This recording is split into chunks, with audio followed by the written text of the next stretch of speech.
Well, from a distance, the Oklahoma State Capitol looks quite stately, but get up close and you can see the wrinkles on a building that turns 100 next year. During her State of the State address, Governor Mary Fallin called for an additional $120 million in bonds to repair the state Capitol building. That's on top of the $120 million already allocated.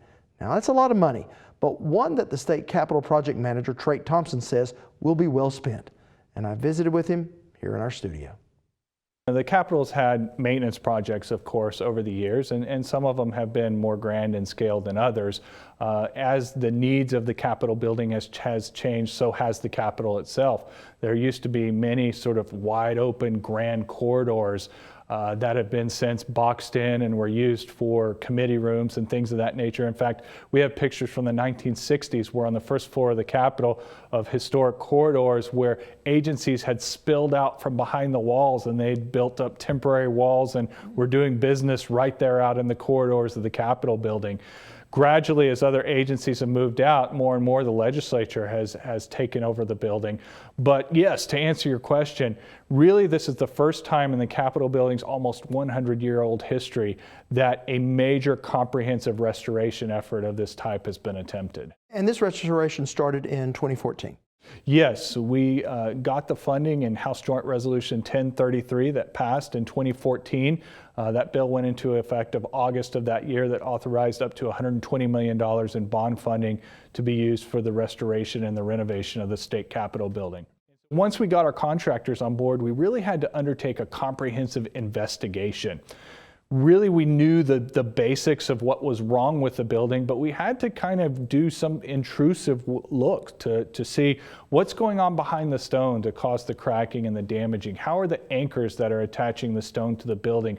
Where are the damaged pieces of stone? On the interior, we had to go room by room and search all throughout the attic and all throughout the basement and assess, you know, what is the true state of the mechanical systems, of the electrical systems, of the plumbing.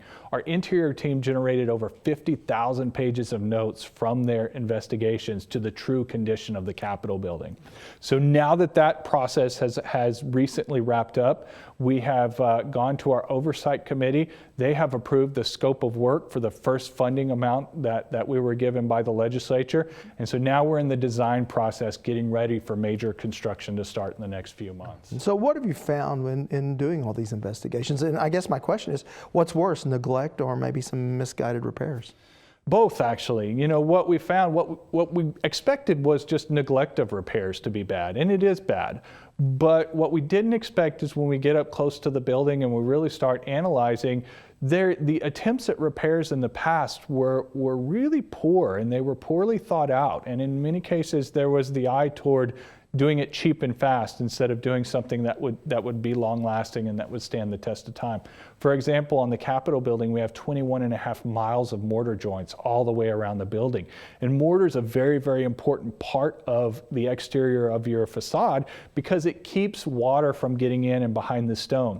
What we found out is at some point in the past, they did a project to fix the mortar joints, but they used the wrong type of mortar and they didn't put it into the appropriate depth, so it cracked, and then water started getting in behind the stone. So then they went and did put this sort of cement-like slurry over the joints that was very poor.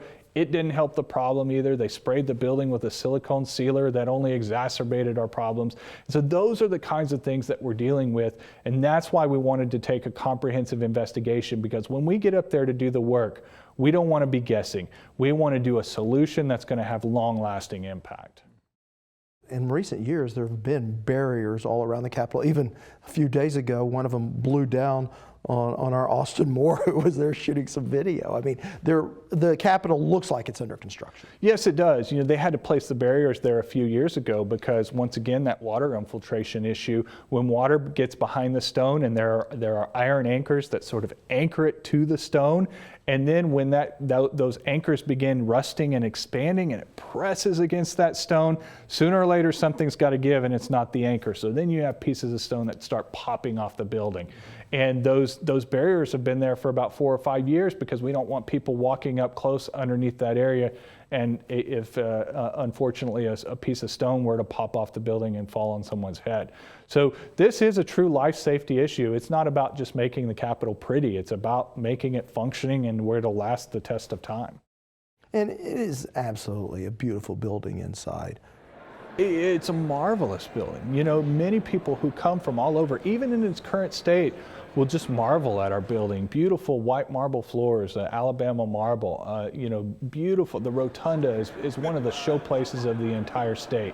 Charles Banks Wilson's murals that tell the history of the state of Oklahoma. And you have, you know, the new dome that's on there and all of the beauty that adds to the building. We have a marvelous Capitol building. It is a true treasure. And if we were to ever lose it, we would never get it back again. No one will ever build like this again. This building cost $1.5 million to build in 1917. If we were to build the exact same building starting from scratch today, we'd probably be in the neighborhood of $1.2 billion. Wow, wow. Now, you're in the first phase. Tell me about the second phase. Well, what we need to do is we have about half of the money that we need to do the project. You know, when the legislature passed the initial $120 million, and we were very thankful to get it, by the way, we knew that we would probably need to come back for more, because we knew that once we did the investigation, we would find things that we didn't know about or that we might have thought we needed. And so ultimately, in the second phase of funding, it'll be to complete the project, to finish the building. It'll be, we have the money now on the interior to run the infrastructure through the core of the building and through the basement, but not to get out into the wings of the building where all the tenant spaces are. On the exterior, we have the money to do a good stone restoration project, but there's other things like roofing and the tunnel and the parapet walls and the plazas and the railings and the battlements and things like that we also need to touch. You know, scaffolding on this project, scaffolding alone is $3.5 million. We want to take advantage of that, not have to take down scaffolding and put it all back up again and things like that. So yes, what we've learned from other states is get your funding up front, execute a master plan up front so that you're not starting and stopping and really wasting a lot of money in soft costs and mobilization efforts. Yeah, well, trade certainly was something that we'll be watching, and really, if someone hasn't been to the Capitol, they should go. It's a marvelous building. The building is still open and visitors can still come through it and take tours and all of those kinds of things. You know, what we hope after this is other states have seen the number of tourists after a restoration. In Kansas, they saw it triple. What we hope after this in our Capitol building, that more people will be enticed to come visit it, to learn about the history of their state, to interact with their state government, and to me, that would be one of the best benefits of all for this project. All right, Trey Thompson, thanks so much. Thank you.